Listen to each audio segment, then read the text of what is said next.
제가 놀란 것이 있습니다. 무엇인가니, 이 3박 4일이라고 하는 이 시간, 그리고 여러분들의 시간이 보통 타이트한 게 아님에도 불구하고, 여러분의 눈망울이 시간이 가면 갈수록 개슴츠레해지는 게 아니고, 점점 떨망해지고 있는 것은 참 신기한 일이에요. 한번 여러분들의 반짝이는 눈망울 한번 봐주세요. 앞에 앉은 형제님들, 한번 우리 옆에 사람의 반짝이는 눈을 보여주세요. 이것은 하나님께서 우리에게 주시는 은혜이고 우리 교회를 사랑하시기 때문인 줄로 믿습니다.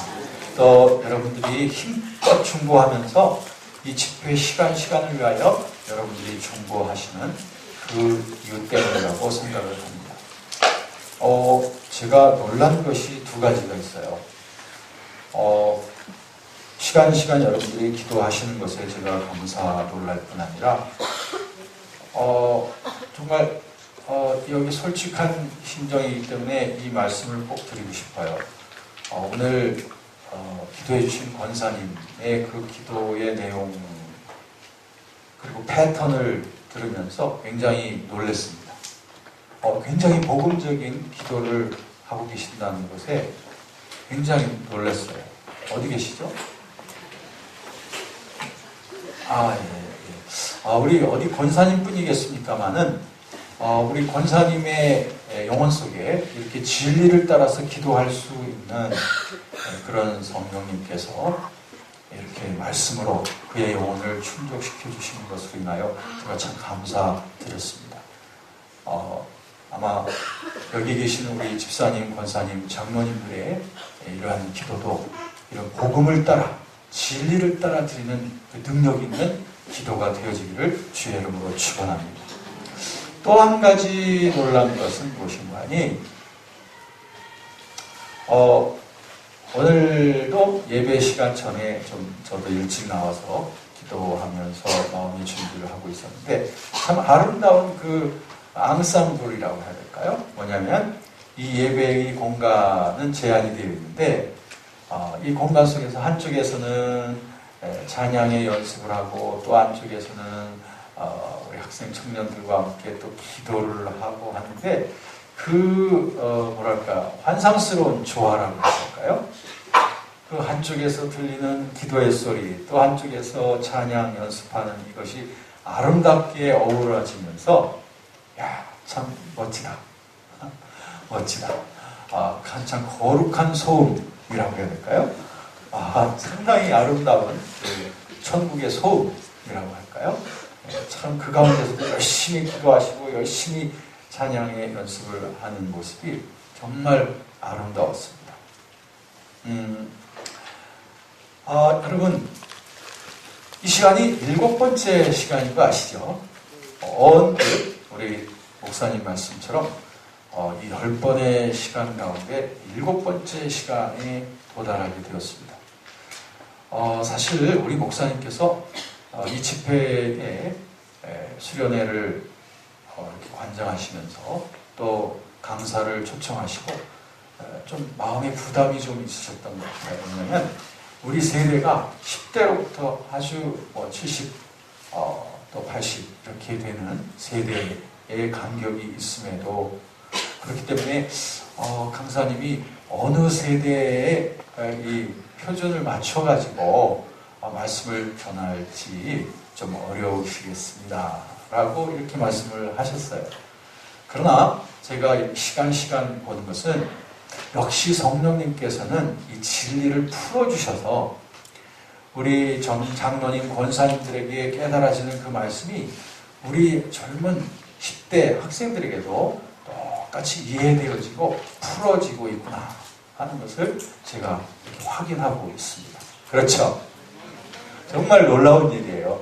이 내용이 이게 쉬운 내용이 아닙니다. 솔직히 말해서 이 내용이 정말 쉬운 내용이 아닙니다. 그렇지만 성령님과 복음에 관한 내용이기 때문에 그 복음을 잘 이해되도록 하시는 분은 성령이신 줄로 믿습니다. 성령님께서 성령님에 대해서 전하는 이 시간을 헛되게 하시지 않을 거예요. 그렇기 때문에 여러분의 마음의 중심에 이런 진심의 마음과 사모하는 마음이 있기 때문에 성령께서는 진리의 말씀을 풀어주셔서 여러분들이 하나하나 다 이해되도록 해주십니다. 저는 큰 소망이 생겼어요.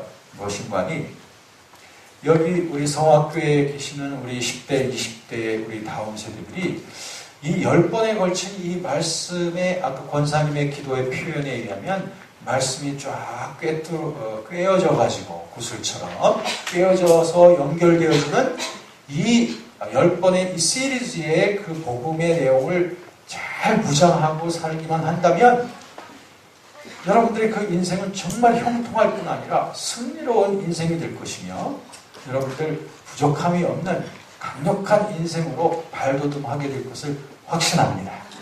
네?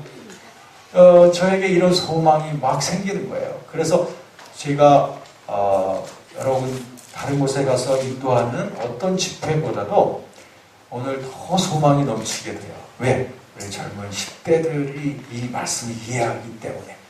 할렐루야, 감사해요. 이렇게 우리에게 이해할 수 있도록 우리를 진리를 풀어주시는 우리 성령 하나님께 우리 큰 박수 올려드리겠습니다. 고린도전서 2장 12절 말씀에 보면 우리가 세상의 영을 받지 아니하고 하나님으로부터 온 영을 받았으니 이는 하나님께서 우리에게 은혜로 주신 것들을 알게 하려 하심이라. 네, 다시 말씀드릴까요? 우리가 세상의 영을 받은 게 아니라 하나님으로부터 온 성령을 받았다.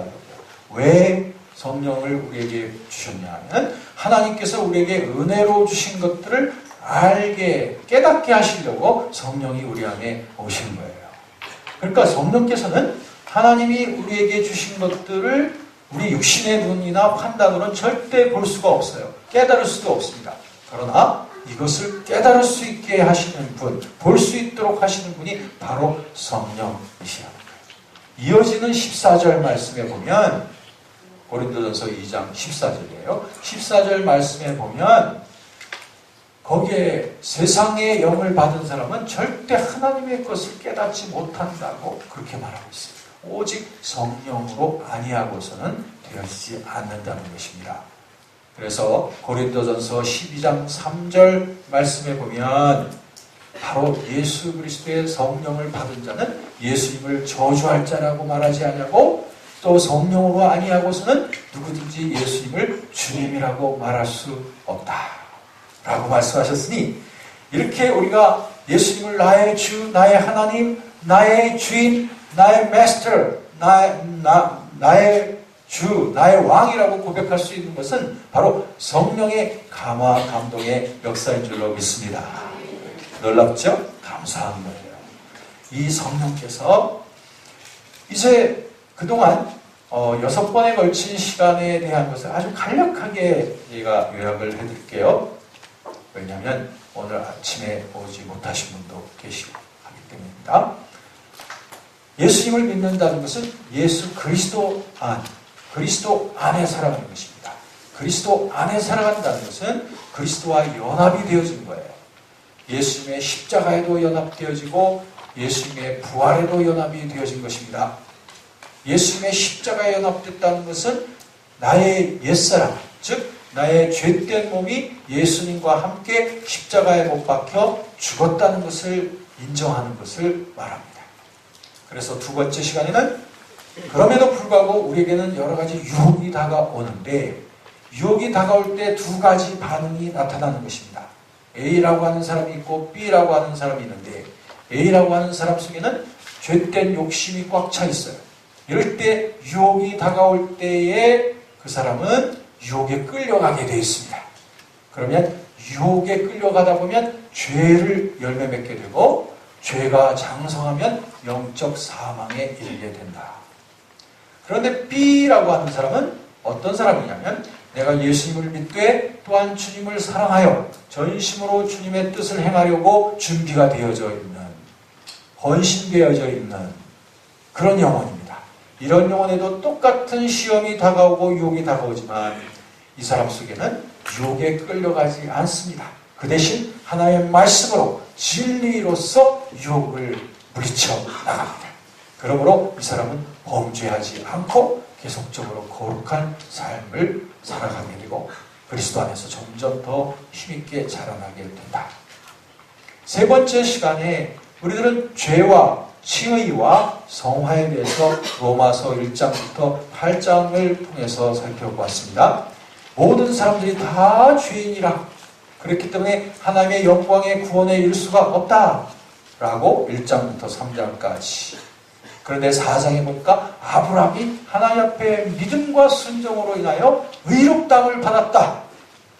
그것처럼 우리도 예수님이 나의 죄를 위하여 죽으시고 나의 의를 위하여 다시 부활하셨다는 사실을 믿고 인정하는 자는 똑같이 아브라함처럼 의롭다함을 받게 된다. 4장이에요. 그래서 의롭다함을 받은 칭의의 은혜를 받은 사람은 하나님과 화평을 누리면서 은혜의 보좌 앞으로 나아갈 수 있는 그런 삶을 살게 된다.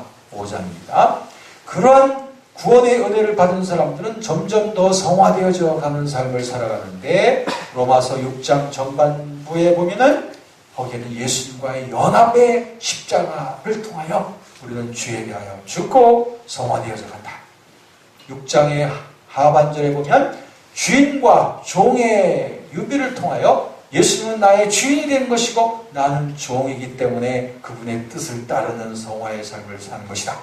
7장에 보면 남편과 아내의 비유가 나오면서 옛 남편과 새 남편의 관계 속에서 여인이라고 일컬어지는 우리의 그리스도인들은 옛 남편은 죽었기 때문에 옛 남편을 더 이상 그리워하거나 옛 남편의 습관을 다시 찾는 것은 너무나 어리석은 일인 것처럼 우리가 옛사람의 길로 다시 돌아가는 것은 너무나 어리석은 그리스도입니다. 이제는 새 남편 대신 그리스도만을 따라가는 새 사람의 삶을 살아야 마땅한 것이다. 이것이 성화의 삶이다. 8장에 가서는 성령의 법과 육신의 법을 대조함으로 말미암아 우리 안에 두 가지 법이 있지만 그러나 거듭난 구원받은 자들은 성령의 법을 따라 살아가는 삶을 살아가야 된다.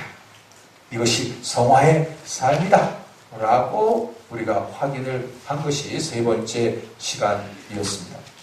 그리고 네 번째 시간에 어제 저녁이었습니다. 어제 저녁에는 우리가 다 같이 주님 앞에 내 몸을 주 앞에 드리고 그리고 내 삶을 주 앞에 드림으로 말미암아 우리 하나님의 성령께서 부어주시는 성령의 불을 우리의 영혼 속에 경험을 하게 되었습니다.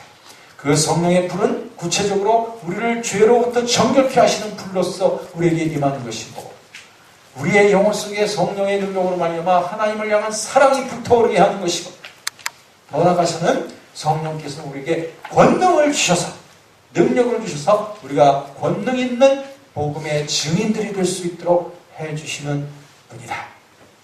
이런 능력의 불을 받은 자들이 다섯 번째 시간에서는 우리가 제자로서의 삶을 살아가야 되는데 이러한 성령의 불을 꺼뜨리지 않고 살아가려면 우리는 십자가의 정신을 가지고 살아야 된다. 십자가의 정신에는 세 가지 과거적 십자가, 현재적 십자가, 미래적 십자가를 말씀했습니다. 과거적 십자가는 예수님과 함께 옛사람이 죽은 그 십자가를 고백함으로써 유혹을 이기는 것이고 현재적 십자가란 날마다의 삶 속에서 주님과 함께 고난을 짊어지고 나아가는 삶을 말합니다. 예수님의 제자는 고난이 따릅니다. 그러나 영광스러운 고난이라는 거죠. 십자가가 지어집니다. 그러나 영광스러운 십자가이죠. 이것이 현재적 십자가인 것이고 미래적 십자가란 예수님이 목표하셨던 그 길을 나도 가는 거예요. 예수님께서는 온 세계 인류를 구원하기 위해서 사셨던 것처럼 그것을 위해서 십자가를 몸소 즐겨지셨던 것처럼 우리의 삶도 나 자신만을 위한 삶이 아니라 온 세상을 풍요롭게 하며 영원한 생명의 복음을 온 세상에 전하기 위하여 나도 증인된 삶으로서 그 같은 목표를 가지고 좁고 협착한 생명의 길을 향하여 나아가는 그리스도인, 이것이 바로 제자입니다. 이것이 미래적 십자가의 정신입니다. 이런 십자가의 정신을 가지고 우리가 살아갈 때에 나날의 삶 속에서 여섯 번째, 나날의 삶 속에서 우리에게 성령의 열매가 자라나게 되는 것이죠. 성령의 열매는 예수님의 품성이다. 내 안에 거하시는 그리스도의 영의 품성인데 성령을 따라 우리가 주 앞에 행할 때에 날마다 삶 속에서 이런 성령의 열매가 자라나게 되어진다 라고 하는 것을 말씀드렸어요. 그러므로 성령 충만이 계속될 수 있는 비결은 생활 속에서 늘 성령을 쫓아 행하는 것이다 라고 말씀드렸어요. 혹시 6번의 시간 중에서 좀 군대 빠지게 될 수밖에 없었던 분들이 계시겠지만 친절하게 제가 이렇게 요약판을 자꾸 말씀을 드리기 때문에 정말 감사하게도 빠진 시간에 대한 정리들이 여러분들이 되시겠죠. 이제 일곱 번째 시간으로서 오늘 여러분과 함께 드러내는, 여러분과 함께 이제 공개하는, 여러분과 함께 자랑할 만한 우리 주님의 그 능력의 세계를 오늘 이 밤에 말씀을 드리겠습니다. 이것은 무엇이냐면 제가 아까 시간에 말씀드리기를 성령께서 우리를 이끌어 가시는 그 삶의 목표가 두 가지 방향이라고 했죠. 그것은 사실 하나의 방향성이지만 두 가지로 표현될 수가 있다라고 했습니다. 손으로서 말씀드렸죠. 그래서 손바닥에 해당되는 것은 무엇이냐면 성령의 성화시키는 사역이라고 했죠. 그래서 우리를 예수님을 닮은 자까지 이끌어 가시는 것입니다. 집합적으로 보면 우리 전체 교회를 예수님 닮은 교회로 자꾸 만들어 가시는 것이 성령님의 부단한 인도하심입니다.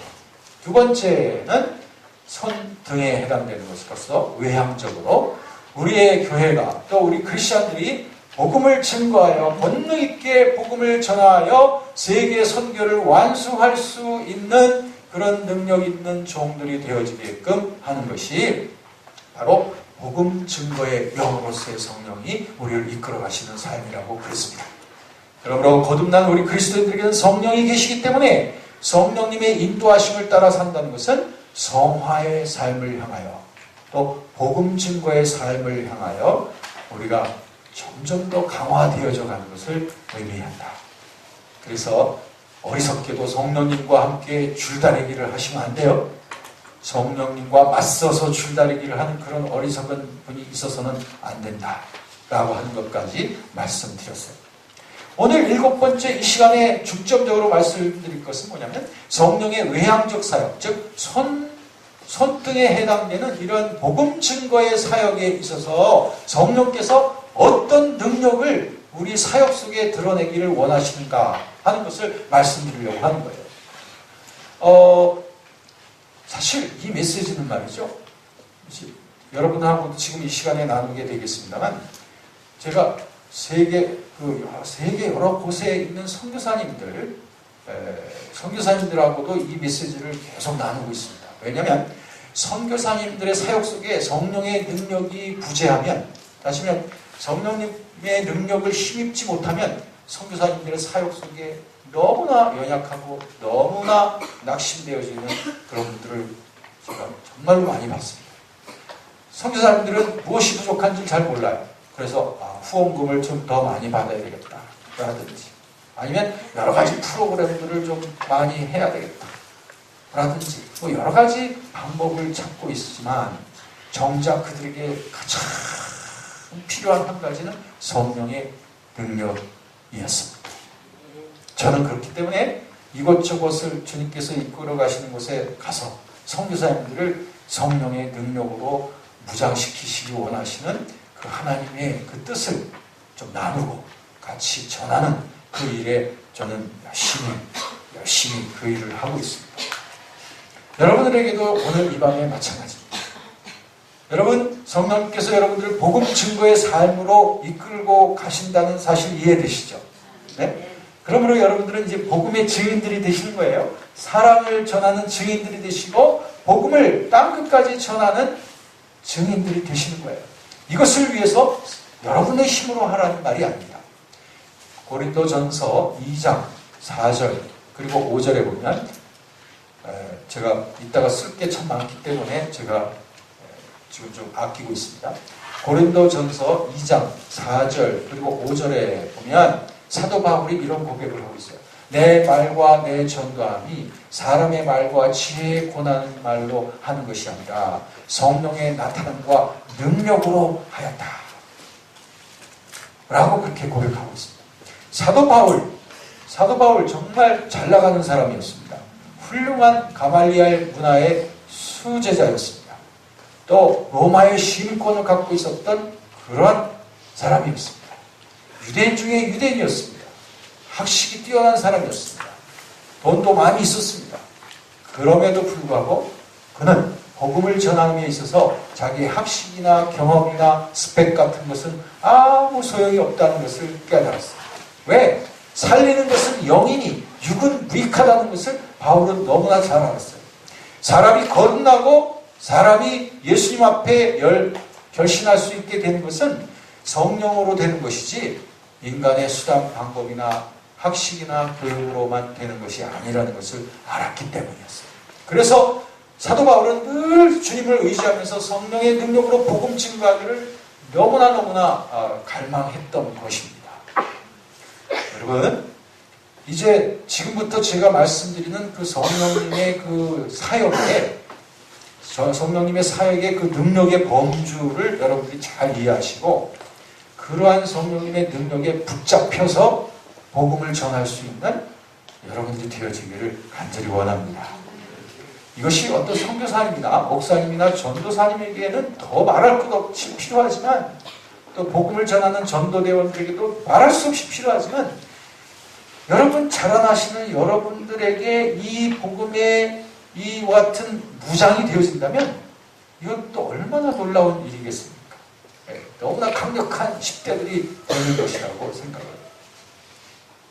저는 이걸 갖다가 전인적 성령사역이라고 말하고 있습니다.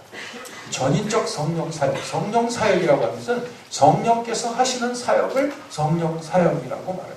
성령께서 역사하시는 것을 말하는 거예요. 그런데 전인적 성령사역이라고 하는 말이 뭐냐면 전인적이라고 하는 말은 영어로 holistic이라고 하는 말을 쓰는데 전체적인 성령사역의 내용 뭐 이런 말입니다. 부분적으로 다루는 게 아니라 전체를 다루는 것이다. 다시 말씀드리면 성령께서 복음 증거의 영이 성령이시잖아요. 복음 증거의 주인이 성령이시거든요. 그렇기 때문에 성령께서 복음의 증거를 통하여 열매 맺기를 원하실 때 당신께서 하시기 원하시는 그 사역의 범주, 총체적인 그런 사역의 범주를 정리한 것이 전인적 성령 사역이라고 이렇게 제가 정리를 하게 되는 것인데요. 이 전인적 성령 사역은 한 7가지 차원으로 이렇게 말씀드릴 수가 있어요. 7가지 차원.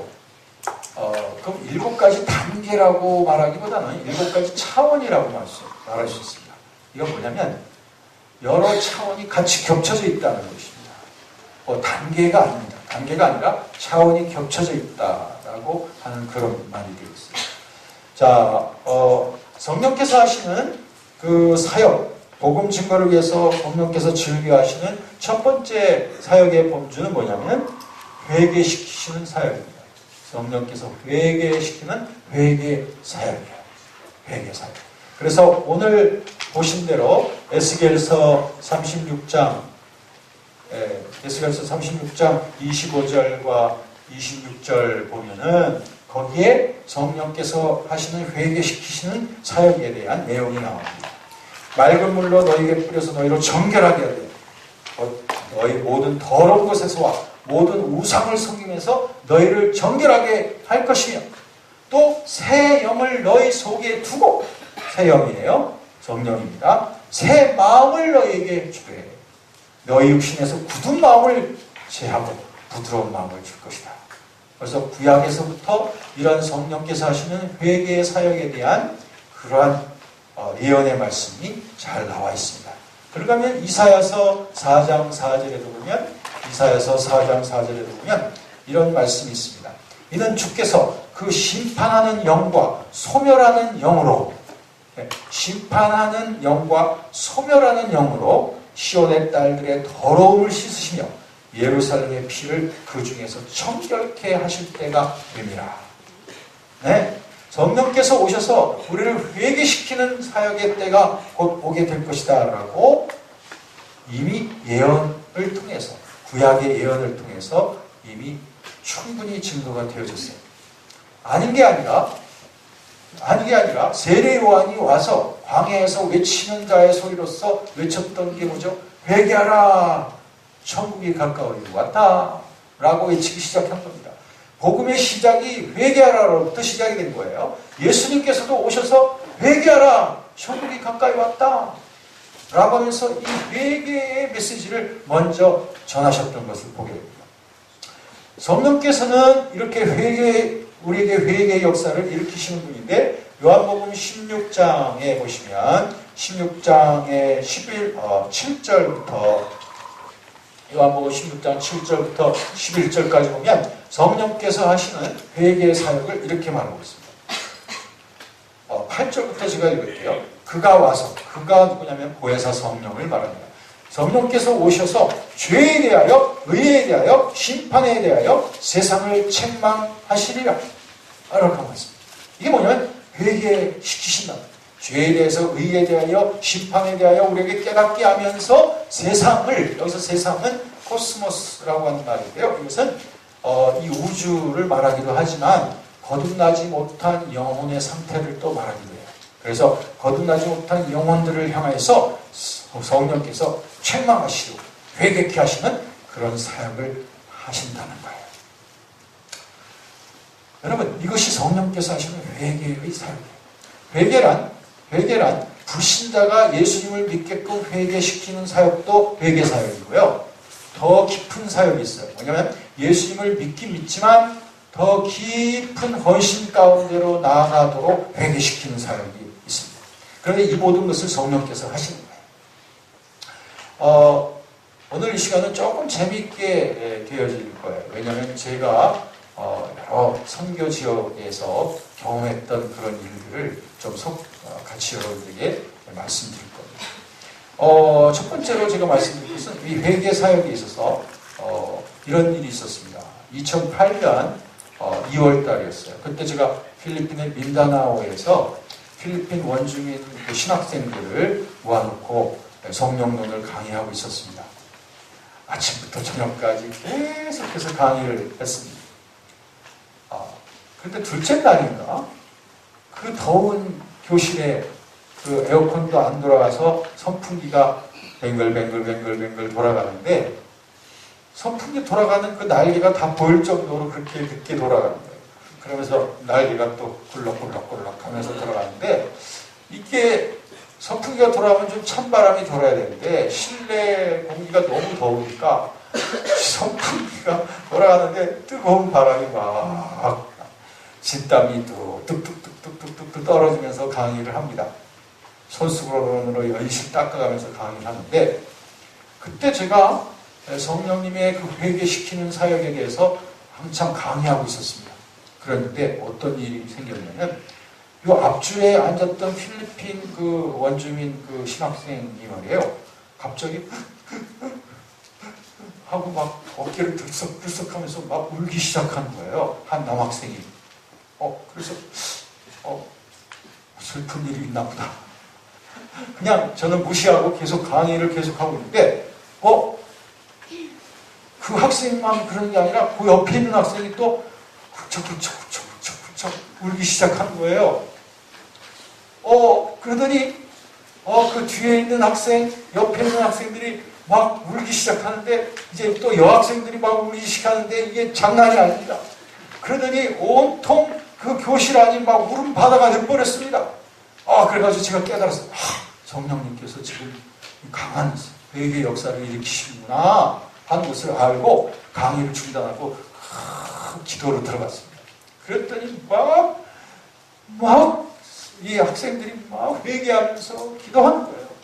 여러분, 뭘 그렇게 회개할까요? 신학생들이 뭘 그렇게 회개할 게 많았을까? 신학생들이 그런데 성령께서 우리의 속을 막 비춰주시면 말이에요. 마치 엑스레이 광선처럼 우리의 가슴 속을 비춰주시면 우리의 영혼 속에 있는 그 숨어있는 죄악의 동기들과 내 마음속에 숨어있는 속사람의 그러한 그 부정한 것들이 막 부끄럽게 여겨지기 때문에 그렇기 때문에 그걸 주님 앞에 막 고백을 하면서 회개하게 되는 거예요. 그렇기 때문에 회개라고 하는 것은 예수님을 안 믿던 사람이 예수님을 믿는 것만이 회개가 아닙니다.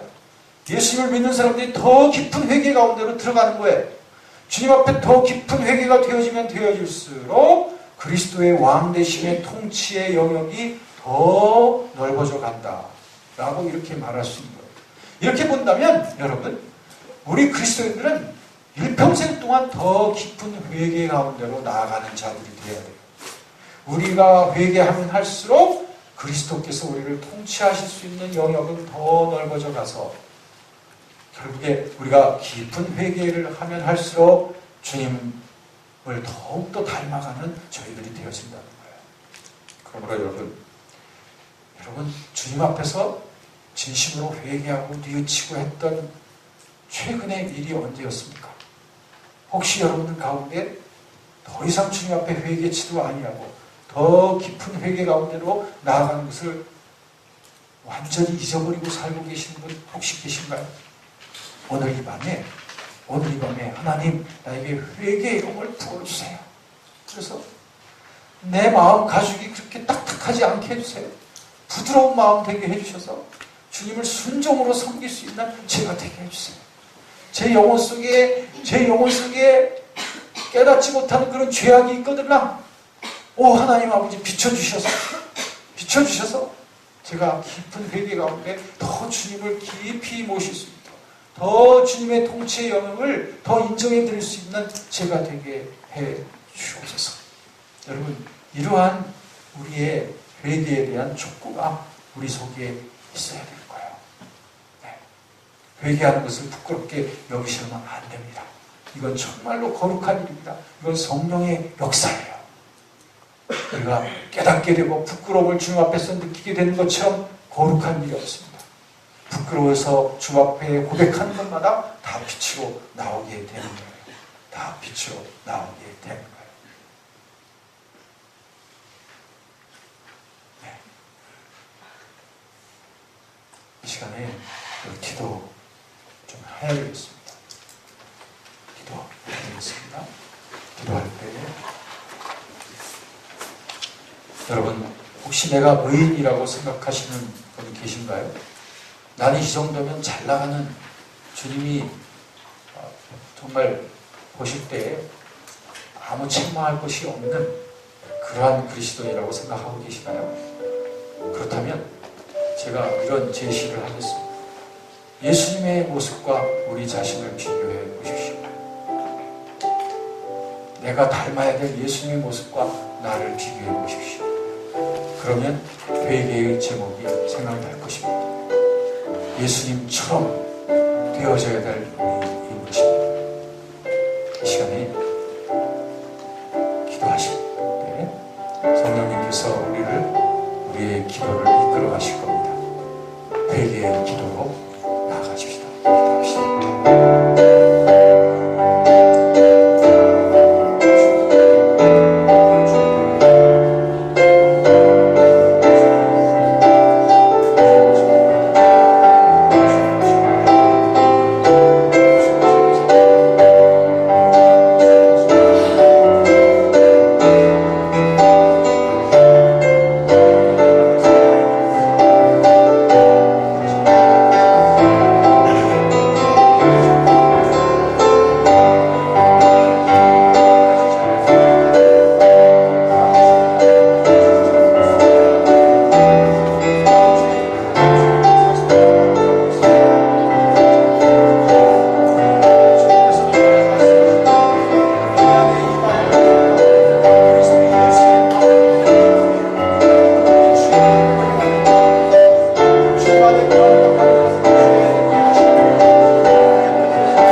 만날 저희들은 나는 죄인이기 때문에 죄인으로서 살 수밖에 없다고 그런 낙심과 좌절의 합리화에 빠져 살았었다면 오늘 이 시간 우리에게 주님께서 원하시는 거룩한 목표를 바라보면서 내 안에 거하시는 주님처럼 거룩해지기를 저희들이 간절히 사모하면서 주님, 내 말이 예수님 같지 않고 내 생각과 동기가 예수님처럼 같지 아니하고 내 행동의 발걸음이 주님처럼 되지 아니한 것을 나의 회개의 제목으로 삼습니다.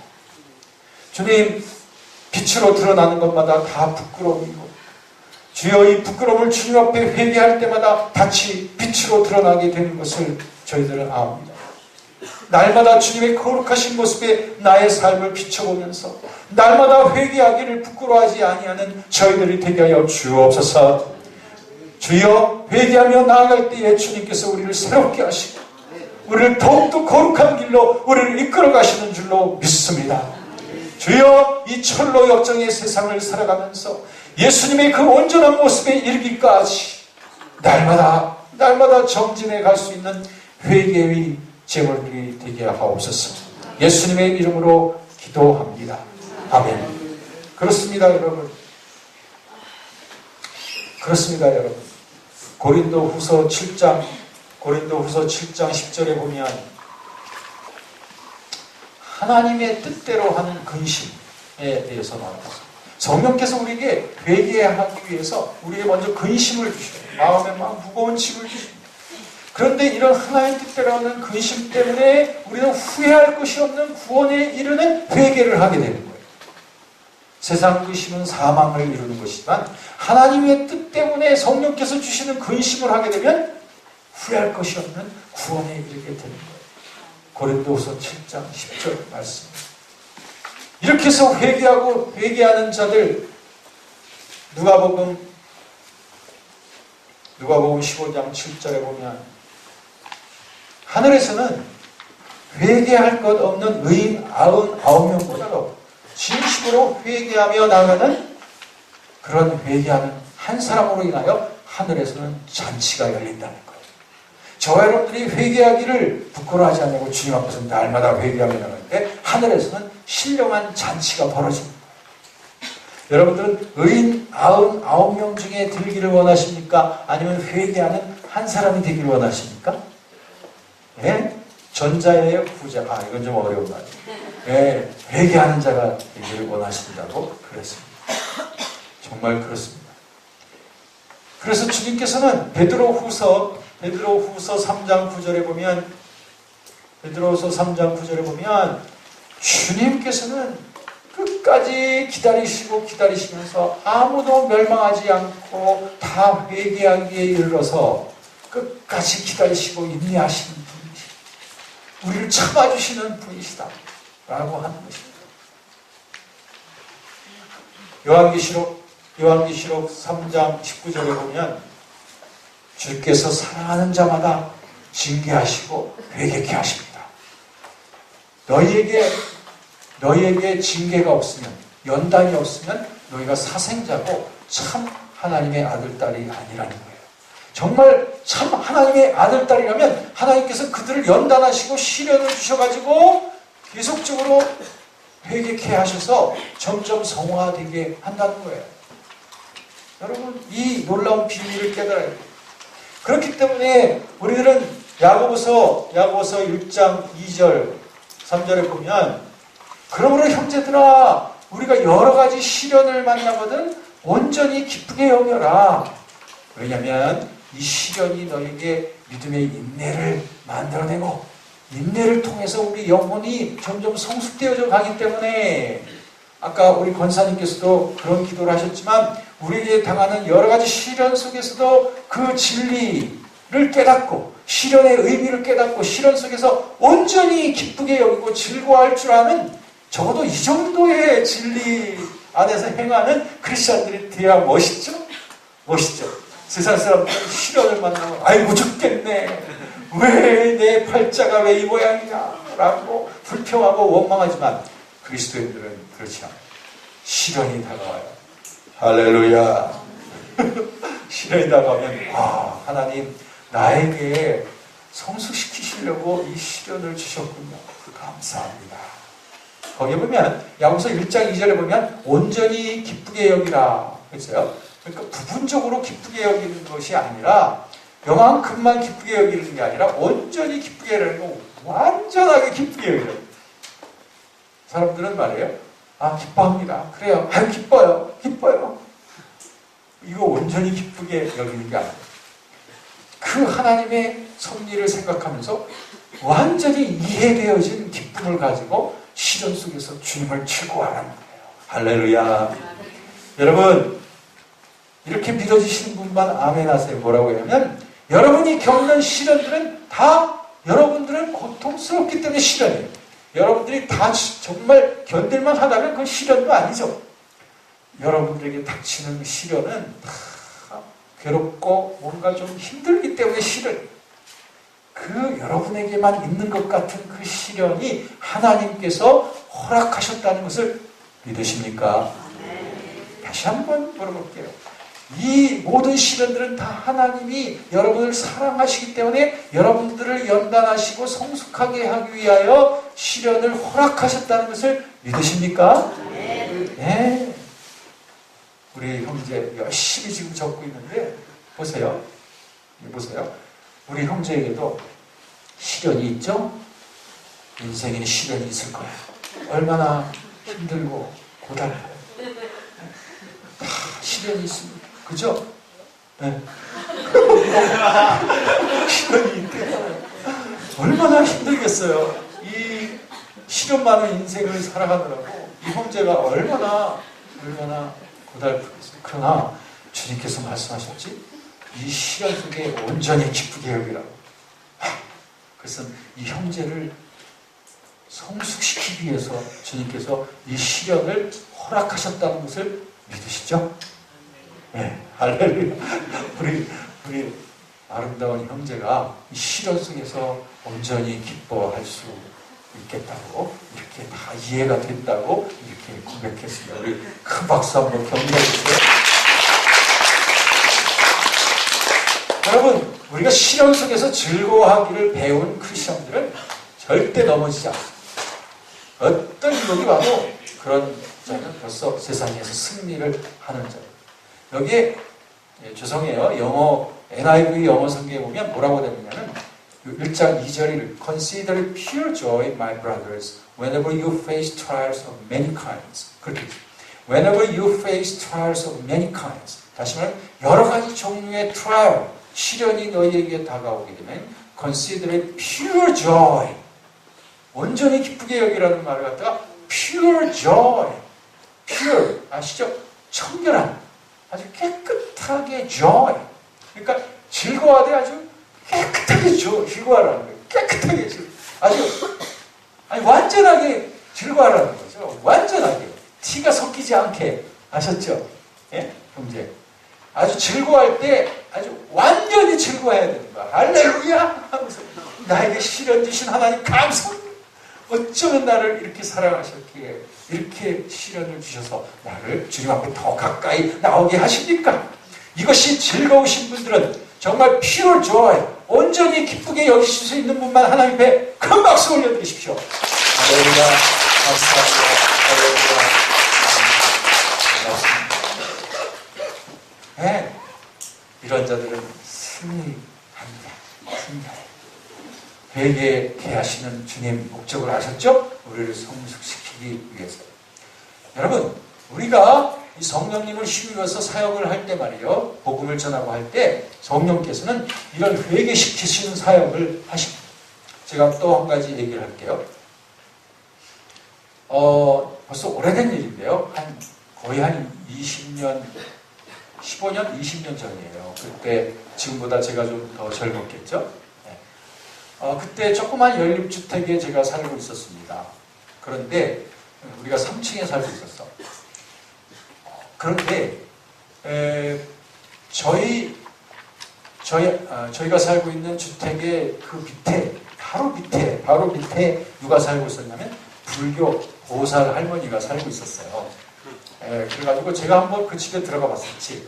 할머니 혼자 살고 있기 때문에 복음을 전하려고 제가 그 할머니한테 잘해드리면서 집에 한번 들어가 봤어요. 그랬더니 안방에 할아버지가 딱 앉아있는 게 아니라 부처님이 딱 앉아있어요.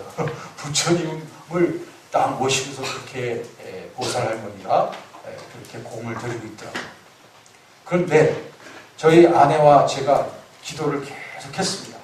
뭘 위해서 기도하냐면 우리 보살 할머니가 회개하고 예수님을 믿게 해주세요 하고서 계속 기도를 하고 있었어요. 그래서 꼭 하나님께서 그렇게 이루실 걸로 믿고 그 할머니만 만나기만 하면 잘해드리고 막 그랬어요.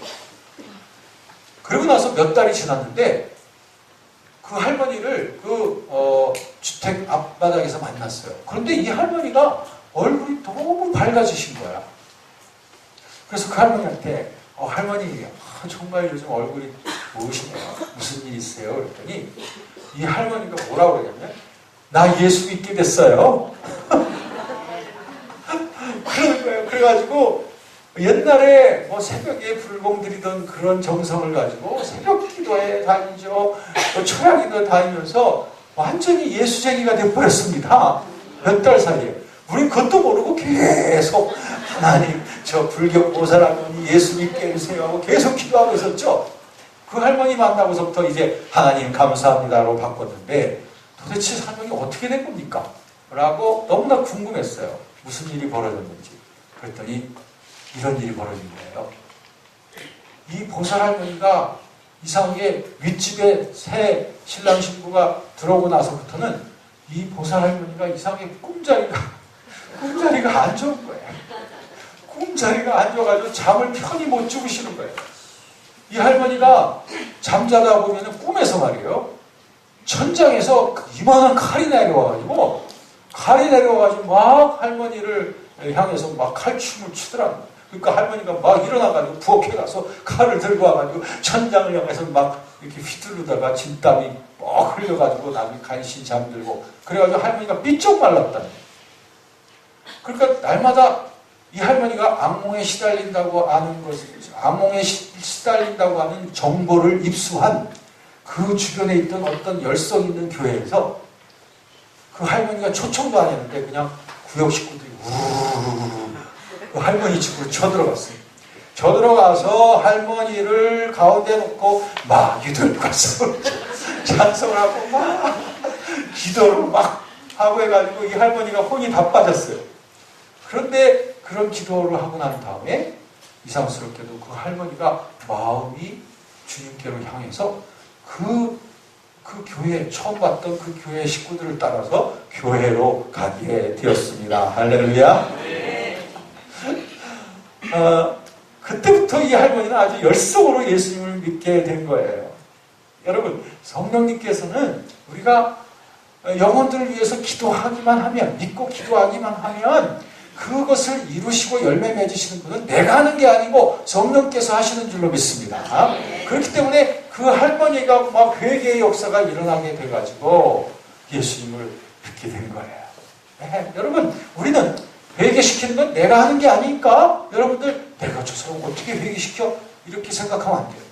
우리가 하는 것은 그저 믿고 기도하며 주님이 감동 주시면 가서 전하면 되는 거예요. 그러면 그 사람을 회개시키는 것은 내가 하는 게 아니죠. 성령께서 하시는 줄로 믿습니다. 네, 이게 바로 성령께서 하시는 회개 사역입니다. 두 번째 성령께서 하시는 귀중한 사역은 뭐냐면 구출 사역이에요. 구출 사역. 구출한다는 거 아시죠? 끄집어내요. 구출하는 거예요. 다시 말하면 이런 아주 더러운 죄악의 세력 그리고 악한 더러운 귀신에게 매여있는 그러한 사람들을 갖다가 그러한 지경으로부터 구출시켜 다시 말하면 귀신이 쫓겨나고 악한 영혼이 떠나가게끔 되어지는 사역. 이것이 바로 구출 사역입니다. 성령께서 이거 전문이에요. 전문. 성령께서 전문입니다. 그래서 마태복음 12장 28절에 보면 마태복음 12장 28절에 보면 거기에 뭐라고 되냐면 그러나 내가 하나님의 성령을 힘입어 귀신을 쫓아내는 것이면 하나님의 나라가 이미 너희에게 임하였느니라.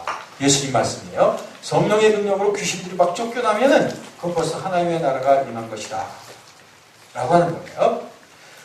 사실 이 세상에는 악한 영의 그 세력이 굉장히 많이 역사하고 있습니다.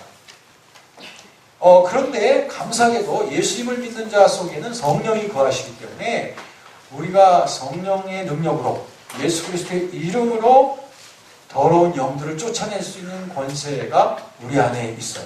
그래서 마가복음 16장 17절에 보면 예수님께서 복음 전하는 사람들에게 뭐라고 말씀하냐면 믿는 자들에게 이런 표적이 따르니 곧 저희가 내 이름으로 귀신을 쫓아내며 라고 했습니다.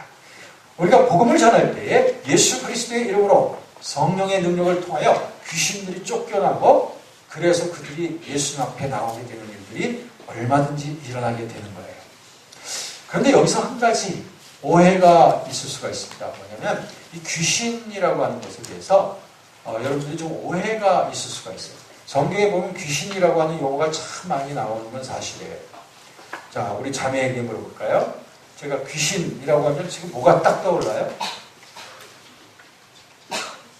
처녀 귀신. 처녀 귀신이 머리를 풀어헤쳤죠. 여기서 피가 쭉 나오고 맨발이죠.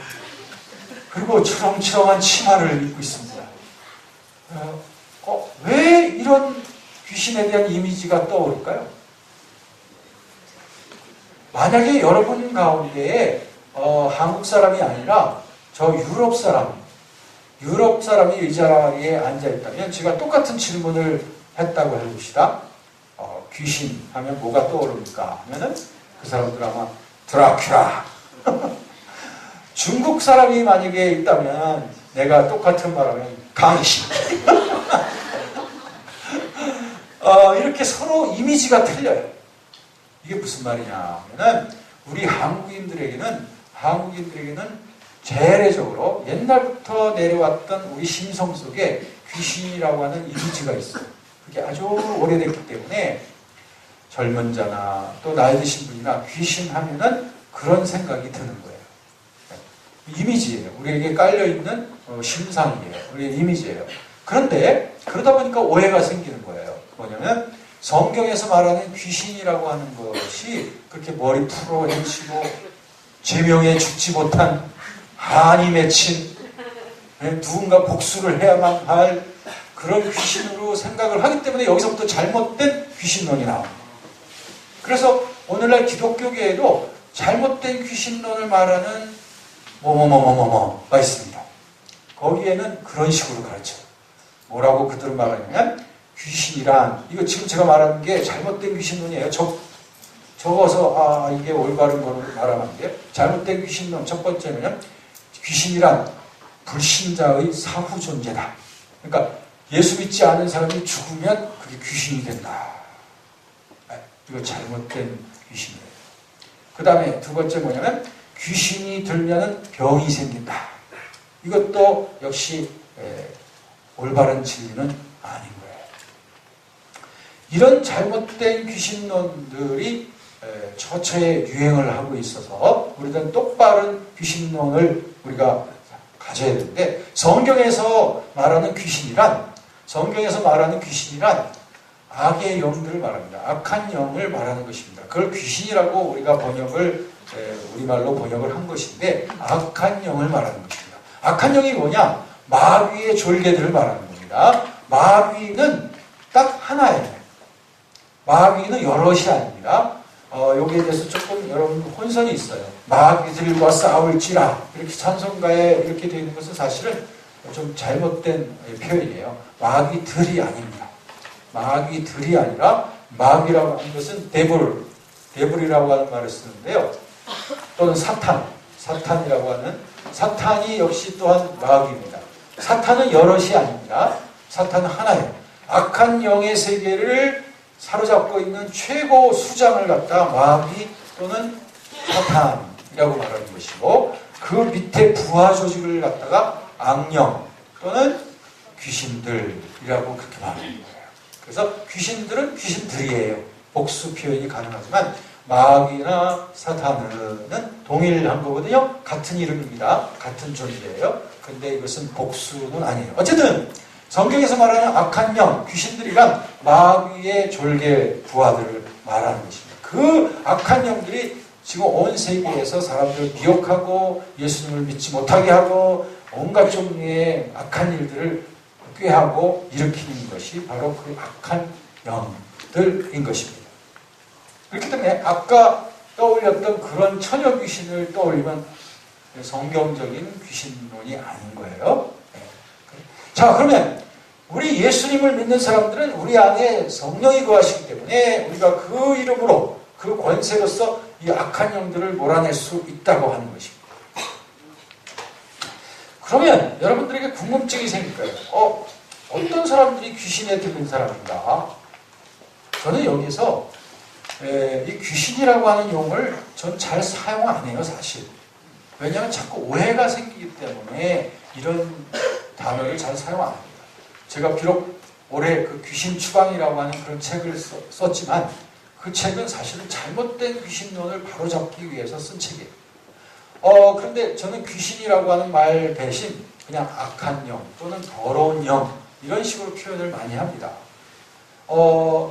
왜냐하면 어떤 그리스도인들은 이렇게 말해요. 요즘 무슨 귀신들이 있어? 옛날에나 귀신이 있었지. 이거 완전히 속은 거예요. 완전히 속은 거예요. 귀신들의 역사는 옛날보다 지금 훨씬 더 강했지. 더 교묘하면 교묘했지. 옛날에 있었는데 지금 없었다고요? 그건 완전 속은 거예요. 왜냐하면 이 귀신들의 최고 전문 기술이 뭐냐면은 꼭 잊지 마세요. 귀신들의 최고 전문 기술은 뭐냐면 자기가 없는 것처럼 속이는 거예요. 귀신이 없는 것처럼 속이는 것이 귀신들의 최고의 술책입니다. 그렇기 때문에 오늘 현대에는 귀신들이 마치 자기가 없는 것처럼 활동을 하면서 우리들에게 속여가고 있기 때문에 우리가 귀신이 어딨어? 라고 말합니다. 아니, 예수님을 안 믿는 사람이 그런 말을 한다 모르겠어. 예수님을 믿는 사람인데 귀신이 어딨어? 라고 말하는 거예요. 이건 분명히 잘못이죠. 왜? 성경에 보면 귀신의 존재에 대한 것이 얼마나 많이 나오고 있습니까? 그럼에도 불구하고 귀신이 없다고 생각한다는 것은 그것은 벌써 속았다는 거예요. 그러면 귀신들이 그럼 무슨 일을 하는데요? 귀신들이 하는 일이 얼마나 다양하고 얼마나 우리에게 가까이 역사하는지 몰라요. 무엇보다도 우리가 죄를 자꾸 짓게끔 만드는 게 이 악한 영들의 역사예요. 죄, 습관적인 죄, 중독 이런 게 다 악한 영의 역사이고요. 또 자꾸 마음이 미혹돼가지고 예수님을 믿지 못하게 하는 것도 다 그것이 악한 영의 역사인 것입니다. 고린도 후서 4장 4절에 보면 이 세상 신이 사람들의 마음을 미혹해 해서 예수 그리스도의 복음의 광채가 들어가지 못하도록 한다고 했어요. 예수님을 믿지 못하게 이렇게 자꾸 가리우고 있는 영이 더러운 악한 영들이라는 것입니다. 그러므로 여러분 또한 귀신들이 하는 일이 뭐냐면 우리가 예수님을 믿긴 믿어도 거룩한 길에 가지 못하도록 나아가지 못하도록 막는 거예요. 오늘 제가 방금 전에 아주 그 전화를 하나 받았어요. 급한 전화를 받았어요. 뭐냐면 바로 내일 그 탄자니아로 선교 활동을 가기 위해서 모녀가 다 티켓팅도 하고 지금 모두 가방까지 다 꾸려놨는데 너무 머리가 아프고 그래가지고 오늘 병원에 갔대요. 그랬더니 병원에서 판정이 나오기를 신종 후루에 걸렸대요. 모녀가 다. 그래가지고 저한테 전화가 온 거예요. 어떻게 해야 좋습니까? 뭐라고. 저는 거기에서 이 악한 영들의 이 교묘한 이 술책이 진짜 끈질기구나. 예? 어떻게든지 이 선교의 장에 가지 못하게 하려고 복음을 전하는 이 일을 하지 못하게 하려고 이렇게 방해하는구나 하는 것을 아주 직감하게 되었습니다. 여러분 이런 일들이 굉장히 많이 있습니다. 우리에게 너무나 가깝습니다. 이런 은혜의 자리에 나오려고 모처럼 마음을 먹었는데 갑자기 회사에서 불러대기도 하고 내가 오늘은 마음 먹고 정말 주님 앞에 나아가서 주일 성수를 하려고 하는데 예배 가기 바로 몇 분 전에 그냥 가족 간에 막 불화가 일어나가지고 에이 다 집어쳐! 하면서 교회 안다고 그냥 산으로 가버린다. 이런 것들이 다 귀신들이 하는 역사입니다. 얼마 전에 일이에요. 한 반년 됐나요? 어떤 그 남자 성도가 얼굴이 시커매가지고 험악한 남자 성도가 저에게 찾아왔습니다. 그런데 이 사람이 자살하려고 마음을 먹고 있는 사람이었어요. 그러다가 이제 누가 어떤 분이 배 목사님하고 한 번만 상담을 좀 하기를 바란다라고 그렇게 등을 떠밀어가지고 저한테 보냈거든요. 그래서 나한테 와가지고 험상궂은 얼굴로 앉아있습니다. 그런데 사실 그 성도님을 보기 전서 말이 성도지 사실은 예수님을 믿지 않는 아직 예수님을 영접한 사람도 아니었어요. 교회만 한두 번 나왔던 것뿐이었지. 그런데 그 분을 만나기 전날 제가 꿈을 꿨어요. 꿈을 꿨는데 꿈속에서 그 성도가 나타났고 근데 그 성도가 그 얼굴이 말이죠. 얼굴이 뭐로 변했냐면은 막 딱정벌레 같은 그런 것으로 변했어요. 이렇게 이빨이 이렇게 날카로운 딱정벌레 같은 것으로 딱 변해 있는 그러한 꿈을 꿨어요. 그러면서 거기에서 제가 깨달음이 오기를 이 성도 이분이 굉장히 두터운 그런 죄악에 매여 있구나 하는 것을 깨닫게 됐죠. 그런데 그날 그 사람을 만났을 때 정말 험상궂은 표현이었습니다. 얼굴이었습니다. 그런데 그분과 만나서 그분의 얘기를 다 들어주기 시작했어요. 그랬더니 그분은 자기 있는 속에 있는 얘기를 다 하기 시작했어요. 두 번째 또 만났습니다. 그때도 제가 다 들어드리고 기도를 해줬습니다.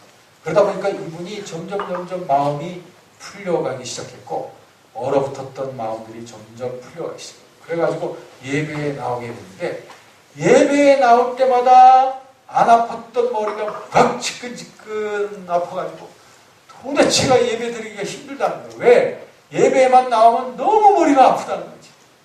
그때마다 기도를 해주고 했습니다. 그런데 어느 날 이분이 예배에 나와서 또 머리가 지끈지끈 아프는데 찬양하는 가운데 갑자기 눈물이 터져 나오면서 그러면서 그 아팠던 머리가 샥 시원해지면서 마치 자기 몸에서 뭐가 확 달아난 것 같은 그런 경험을 했다고 예배가 끝나고 나서 저한테 얘기를 하더라고요. 저는 알았죠. 더러운 귀신이 떠나갔다 라고 한 것을 알았습니다. 그 성도는 잘 모르죠. 그때부터 그분은 이제 열심히 주님을 가까이 하는 삶을 지금까지 하게 되었던 거죠. 여러분, 이 악한 영의 역사에서 성령께서는 이들을 구출해서 그리스도께로 이끌어가기 위해서 놀라운 능력들을 행하시곤 합니다. 여러분들에게도 그런 일들이 많이 있겠지만 저의 삶 속에서 이런 일들이 굉장히 많이 일어나고 있습니다. 어느 한 분이 어떠한 여자분이 저를 찾아왔습니다. 그랬더니 뭐냐면 우리 교회 어떤 성도님이 그 여자분 그분도 남편하고 이제는 이혼을 하고 가정이 파탄나기 직전에 있는 사람이었는데 그분을 저한테 데려왔어요. 그래서 그분과 제가 대화를 하기 시작했어요. 그런데 마주 앉아서 대화를 하는 가운데 내 마음속에 처음 본 여인이었지만 이 여인이 갖고 있는 그 마음의 그 오래된 그 문제가 무엇인지 깨달아지기 시작했어요. 제 마음속에.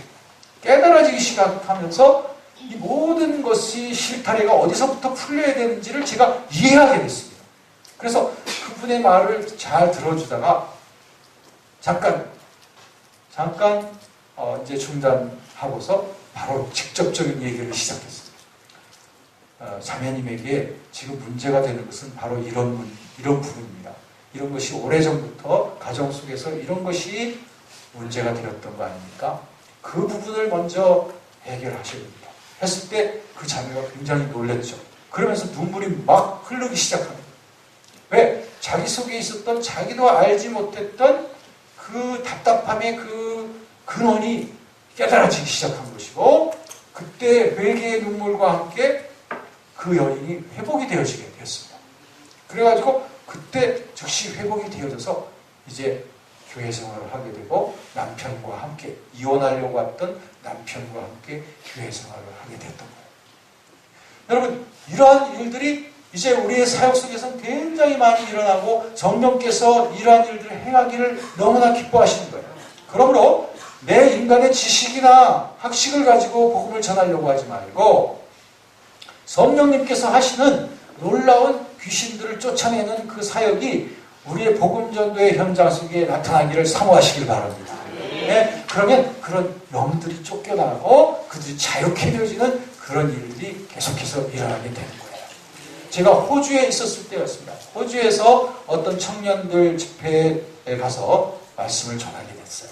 그랬더니 말씀 끝나고 나니까 그 담임 목사님이 청년들을 좀 기도를 받기 원하는 청년들이 있으니까 좀 기도해 주세요 라고 저한테 부탁을 했습니다. 그래서 한 분 한 분 기도를 해주게 되었는데, 어떤 한 자매를 기도해 주기 위해서 제가 그 자매의 어깨에 손을 얹었어요. 가볍게 손을 얹었는데, 그때 제가 굉장히 불결한 걸 느끼게 된 거예요. 굉장히 불결한 것을 느끼게 됐어요. 그래가지고 제 입으로 그 불결한 것에 대한 얘기를 조금 약간 좀 완곡하게 표현을 하기 시작했어요. 말하자면 그 자매가 굉장히 이성적으로 굉장히 죄책감을 느끼고 있는 그런 불순한 그런 관계를 호주에 와가지고 워킹 홀리데이라든지 이런 거 와가지고 그런 관계 속에 있는 거예요. 근데 크리스천이니까 양심의 가책이 되어지고 있죠. 그런데도 그런 관계를 쉽게 청산을 못하는 거예요.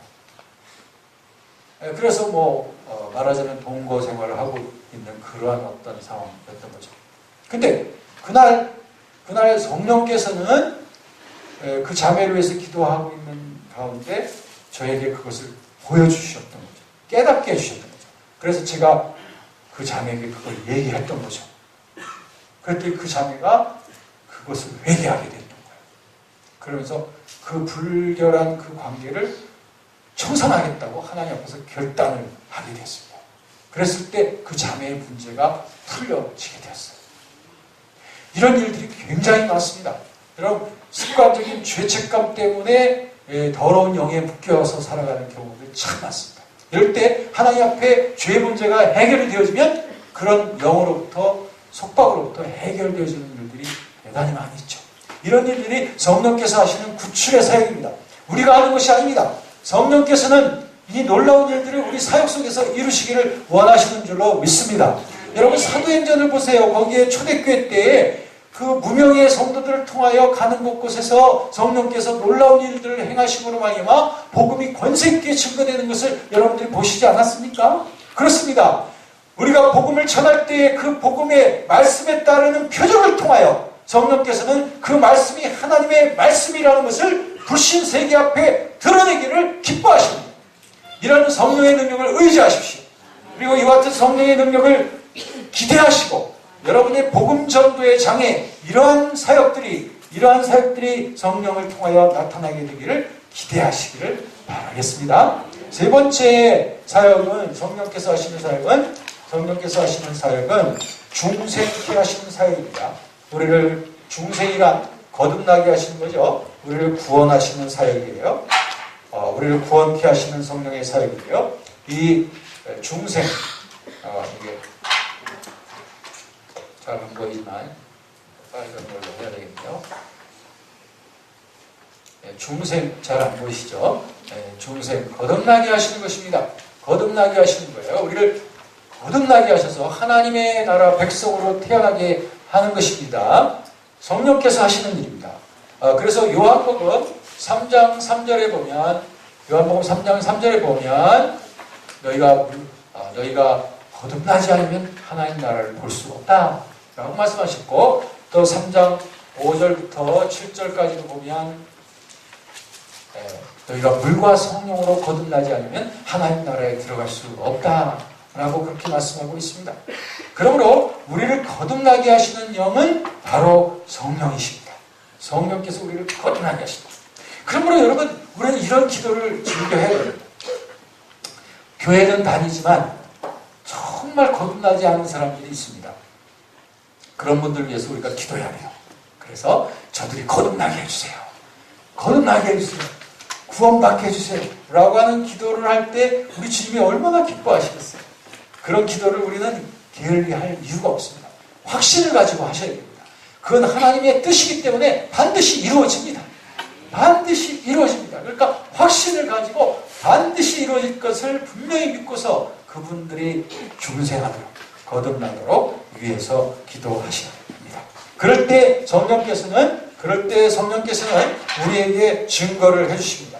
우리에게 증거하시기를 우리가 하나님의 자녀인 것을 확실하게 증거하신다고 그랬죠. 로마서 8장 15절 16절 우리가 아빠 아버지라고 그분을 부르게 된다고 그랬죠. 그리고 성령께서 우리가 하나님의 자녀인 것을 분명하게 확실하게 증거를 해주신다. 이것이 바로 중생케 하시는 성령의 사역입니다. 우리 교회 내에 이렇게 거듭난 영혼들로 꽉 차는 교회가 되어야 될 줄로 믿습니다. 그런 교회가 되어야 될 줄로 믿습니다. 하나님의 사랑에 붙잡힌 거듭난 사람들로 꽉 찬 교회가 되어지기를 원합니다. 자, 네 번째는 무엇이냐면 성화시키시는 사역이에요. 성화교회? 성화시키는 사역. 성화시키는 사역의 전문은 우리 성화교회 아닙니까? 성화시키는 사역은 에베소서 4장 13절 말씀에 있는 대로 우리가 다 주님을 아는 것과 믿는 것에 하나가 되어서 그리스도의 장성한 분량이 충만한 데까지 이르기를 원하시는 것이 바로 우리 성령께서 우리에게 하시는 일입니다. 오늘 갈라디아서 봤죠? 갈라디아서 5장에도 보면 5장 16절부터 쭉 보시면 여기 너희는 성령을 따라 행하라. 그러면 육체의 욕심을 이루지 아니하리라. 그러면서 성령의 열매에 대해서도 말씀하셨죠? 24절까지 쭉 보시면은 이게 다 성화시키시는 사역이에요. 성화시키는 사역. 성령께서는 우리를 성화시키기 위해서 얼마나 열심인지 몰라요. 얼마나 열심인지 몰라요. 너무 기특해 죽겠어. 여기 앞에서 분명히 이거 내용을 적는 거 맞아요? 이게 정말 놀랍습니다. 네, 사탄, 귀신이 없다는 것이라고 생각하는 거룩한 것을 가는 야, 한번 박수 한번 다시 한번 쳐보세요. 이렇게 열심히 공부를 하다니, 예? 어디 봐요? 놀랍습니다. 중생 거듭남 성화 하면서 여기 그림도 예수님이 할렐루야. 와, 너무 아름다운 모습이에요. 이게 놀랬어. 오늘 정말 제가 우리 성화교회 와서 정말 여러 가지 감동받는 게 정말 많아요. 정말 많아요. 이러한 어려운 얘기를 여러분들이 이해하고 이걸 여러분의 것으로 소화한다는 것이 이것은 성령께서 하시는 일이구나. 진리의 영이신 성령께서 하시는 일이구나. 저는 이제부터 이 복음을 좀 어린 친구들에게도 이제부터 잘 전해야 되겠다 생각이 막 들어요. 어른들이나 사역자들에게만이 아니라 어린 친구들에게 아예 저들이 어렸을 때부터 이런 복음으로 무장하도록. 그럼 좋겠죠? 어렸을 때부터 방황하지 않는 무장되어진 다음 세대를 일으키는 것. 이거 얼마나 주님이 기뻐하시겠습니까? 그래서 성화사역, 우리를 성화시키시는 일인데요. 우리의 성화시키는 데 있어서 우리에게 치유의 과정이 있습니다. 내적 치유라고 하죠. inner healing이라고 하는데요. 내적 치유. 이게 뭐냐면 우리 내면이 자꾸 치유되어져서 치유라고 하는 거, 내적 치유의 목표는 성화가 되어야 돼요. 성화가 목표되지. 어떤 사람들은 계속 치유한다는 목적이 뭔지 몰라요. 그냥 내 마음 시험 들었어. 치유받아야 돼. 이거 아니에요. 치유받는 이유는 성화를 위해서 치유되는 것이에요. 오늘 너무 연약한 성도들이 너무 많아요. 그래서 상처받았어. 시험 받았어. 나 치유받아야 돼. 그러는 분들이 계신데요. 거기에 하나님의 손길을 봐야 되는 거예요. 왜 하나님이 그런 일들을 허락하셨는지를 생각한다면 그것이 결국 내 성화의 과정이라는 것을 아셔야 돼요. 하나님께서 우리를 성화시키기 위해서 사용하는 여러 가지 도구들이 있어요. 그 중에 제일 중요한 것은 예배와 말씀. 예배와 말씀 속에서 우리에게 자꾸 교훈을 주시지 않습니까? 이거보다 중요한 게 없어요. 교회에서 울려 퍼지는 이 예언의 말씀, 설교가 곧 예언이지 않나요? 예언의 말씀을 통해서 우리 자꾸 성화되어져야 돼요. 그런데 어떤 분들은 말씀 듣는데 귀가 닫혀 있는 분들이 있어요. 그렇다고 해서 성령께서 포기를 하시냐? 포기 안 하십니다. 조용히 들을 때 말을 안 들으면 큰 목소리로 말씀하십니다. 성령께서 우리에게 큰 목소리로 하시는 게 뭔지 아세요? 다 같이 따라서 해서 시련의 큰 목소리로 우리에게 막 울려 퍼지도록 말씀하십니다. 진작에 교회당에서 울려 퍼지는 예언의 말씀을 듣고서 거기서 고치고 회개하면 얼마나 좋아요. 신사적으로. 주님께서도 너무 좋아하시죠. 근데 강박해가지고 이것을 듣지 않고 순종하지 않으면 더 큰 목소리로 하나님의 열심히 이걸 이루어 가시는 거예요. 우리는 지혜로운 자들이 돼요. 또 우리에게 사용하시는 것 중에 성령께서 우리를 성화시키기 위해서 사용하는 것 가운데 또 우리 일상적인 것 가운데 뭐가 있냐면 꿈이 있습니다. 꿈.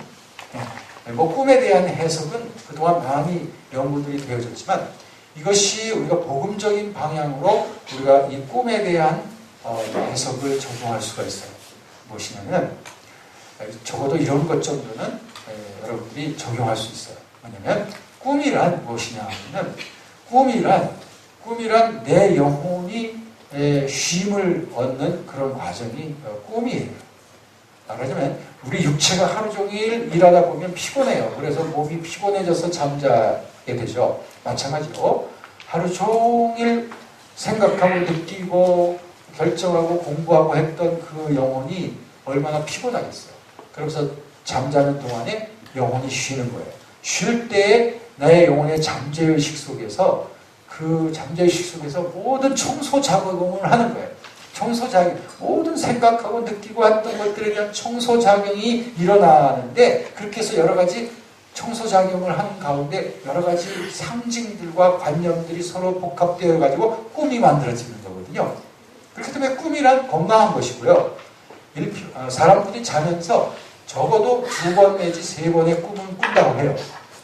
아니에요, 목사님. 저는 지난밤에 꿈 하나도 안 꿨어요.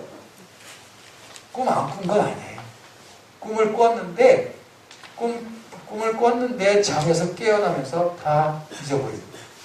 왜? 꿈이란 잠재의식의 활동이지 현재의식의 활동이 아니기 때문에 잠에서 깨어날 때 현재의식으로 깨어나기 때문에 무의식에서 일어났던 그런 일들은 싹 잊어버리는 거죠.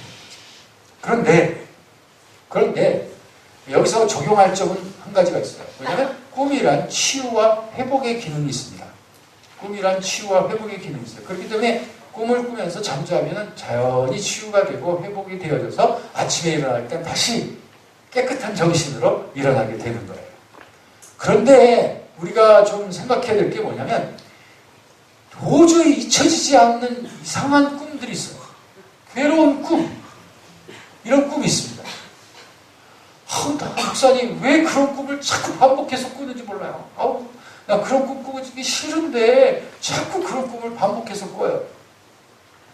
이런 꿈들은 뭔가 깊은 의미가 있는 거예요. 좀 해석을 좀 할 필요가 있어요.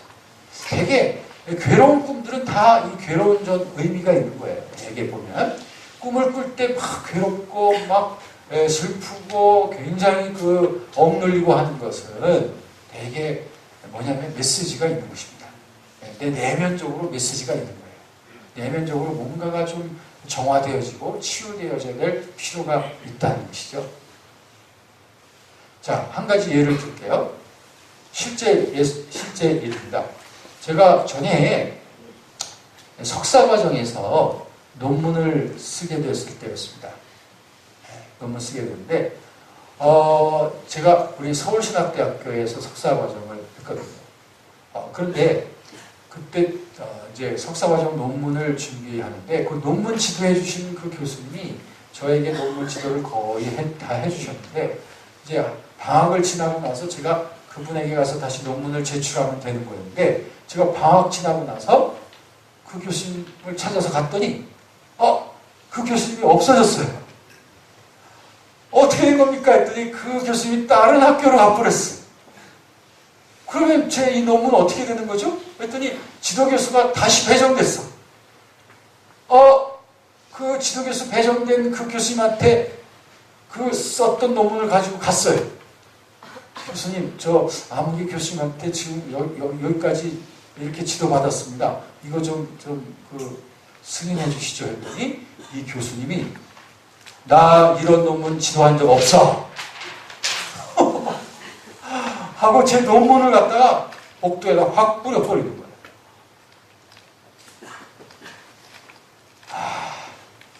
이런 교수님이 계셨어요. 네. 저는 속에 완전히 그 상처, 정말 치유되기 힘든 상처를 딱 입은 것 같았어요. 그러면서 교수님이 딱 사라졌어요. 나는 그 자리에 망부석처럼 서 있었습니다. 그리고 논문을 주워가지고 그리고 다시 집으로 다시 돌아왔어요. 그때부터 제 마음에 병이 들었어요. 석사과정 다 마치고 이제 논문만 제출하면 되는데 마지막 과정에서 제가 큰 병에 걸린 거예요. 에이, 졸업하지 말자.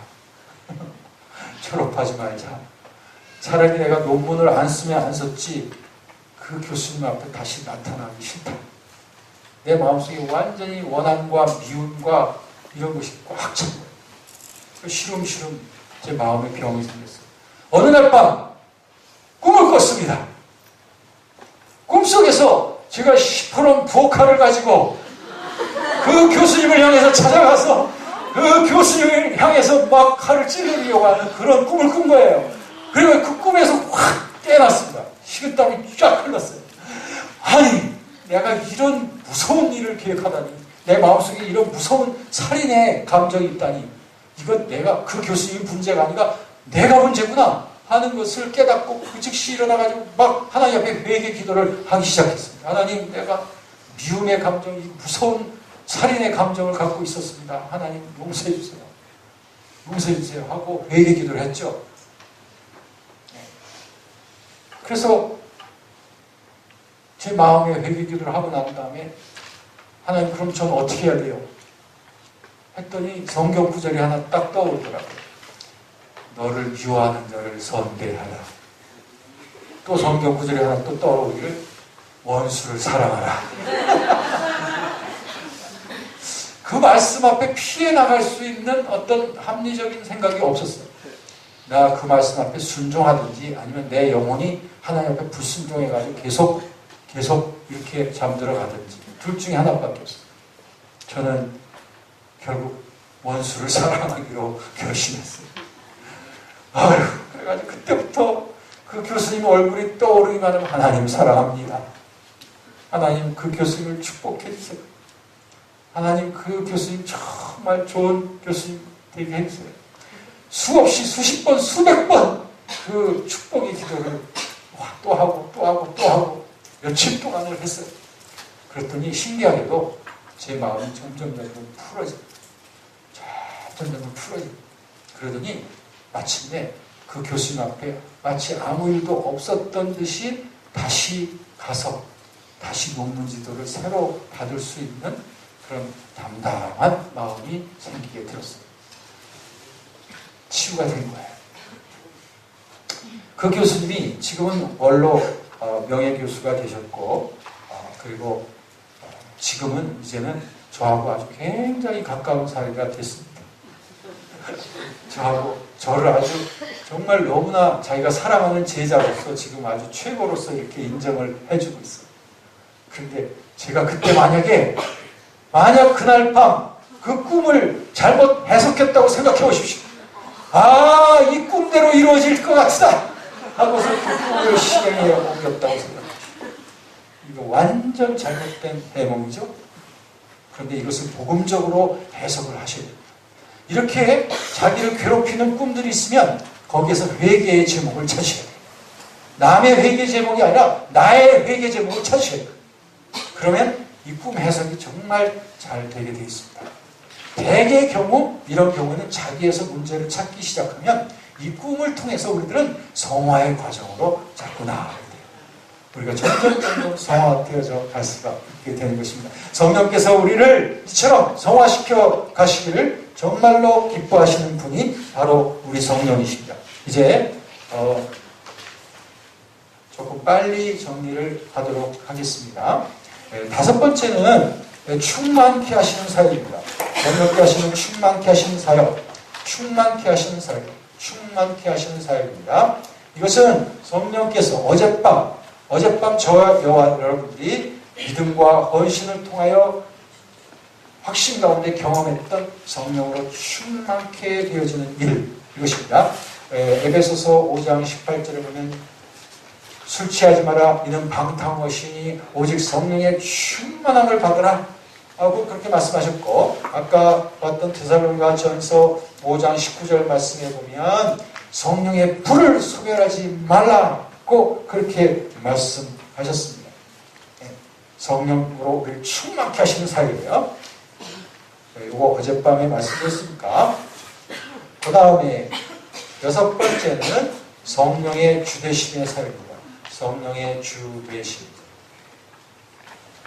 이것은 뭐냐면 성령께서 우리의 삶 속에서 날마다 이끌어 가시는, 쉬지 않고 주님과 동행하는 사역인데, 이것은 내일 제가 좀 더 자세히 말씀을 드리려고 해요.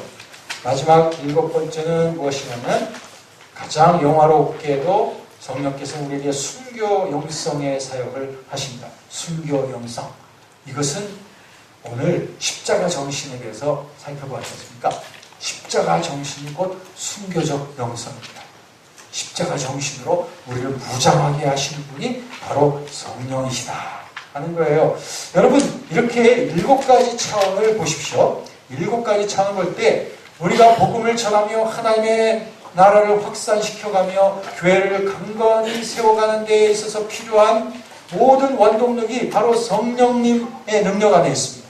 성령께서 우리를 회개시키시고 또한 우리를 점점 더 성화되어지는 회개 가운데로 이끌어 가시는 능력이시고, 성령께서는 우리를 악한 영으로부터, 어둠의 세력으로부터 우리를 구출시켜서 빛 가운데로 나아가게 하시는 사역을 하시며, 우리를 거듭나게 하심으로 말미암아 우리로 하여금 하나님을 아버지라고 부르며 이렇게 분명한 확신 가운데 신앙생활을 할 수 있게 하시는 분이시며, 또한 성령께서 우리를 점점 더 성화시켜서 예수님을 닮은 자로 만들어 가시는 사역을 하시는 분이시며, 또한 성령께서 우리를 순간적으로 우리를 충만케 하심으로 말미암아 정결케 하시는 불, 그리고 주님을 사랑케 하시는 불, 그리고 권능 있게 봉사할 수 있도록 하시는 불을 주시는 충만케 하시는 분이시며, 또한 성령께서는 우리의 삶 속에서 내가 내 자신을 내려놓고 성령님을 나의 왕으로서 지속적으로 섬기면서 살 수 있도록 하시는 분이며, 궁극적으로는 우리가 십자가 정신을 가지고 살아가는 그런 담대한 크리스찬으로 만들어 가시는 이 총체적인 차원의 사역을 하시는 분이 바로 성령이시고, 이런 영역에 있어서 우리들은 두려워할 이유가 없습니다. 왜? 이것은 우리의 일이 아니라 성령의 사역입니다. 하나님께서 하실 것을 믿습니다. 저는 늘 말씀을 전할 때마다 성령께서 하실 일에 대해서 내가 걱정하거나 두려워하지 않습니다. 다만 기대할 뿐입니다. 오늘도 저는 이 기대와 함께 여러분 앞에 섰습니다. 성령께서 여러분들을 능력 있는 종으로 만드셔서 이런 성령님의 전인적인 사역의 도구가 되어지게 하실 것을 저는 의심치 않으면서 이 자리에 섰으니, 하나님께서 이 놀라운 능하신 일을 저와 여러분의 삶 속에서 이루실 것을 믿습니다. 우리 성화교회의 공동체가 이러한 놀라운 공동체가 되어질 것을 믿어 의심치 않습니다. 할렐루야! 이 모든 일을 통하여 동서남북 땅끝까지 주의 복음을 증거함으로 말미암아 온 세계 만방에 우리 하나님을 아는 놀라운 지식이 넘치게 하며 그들의 입술에 여호와를 아는 찬송이 넘치게 하실 우리 하나님 앞에 큰 박수 올려드리십시다. 할렐루야! 영광 받아주시옵소서. 우리 이 시간에 기도하실 때에 우리가 기도하며 나갑니다. 기도할 때에 개인 기도 시간으로 들어갈 때 이 주제들을 생각하시면서 기도하십시다. 내가 이러한 일에 도구가 되게 하여 주실 줄로 믿습니다. 라고 하면서 이 시간에 다 같이 기도할 때에 하나님의 소원이, 이와 같은 소원이 여러분의 삶 속에, 사역 속에 나타나기를 우리 주님께서 원하시는 줄로 믿습니다. 여러분의 삶이 이러한 권능 있는 삶으로 축복되어지는 줄로 믿습니다. 우리 다 같이 주여 간절한 소원 가지고 주여 세 번 부르신 후에 다 같이 개인 기도의 시간으로 가겠습니다. 주여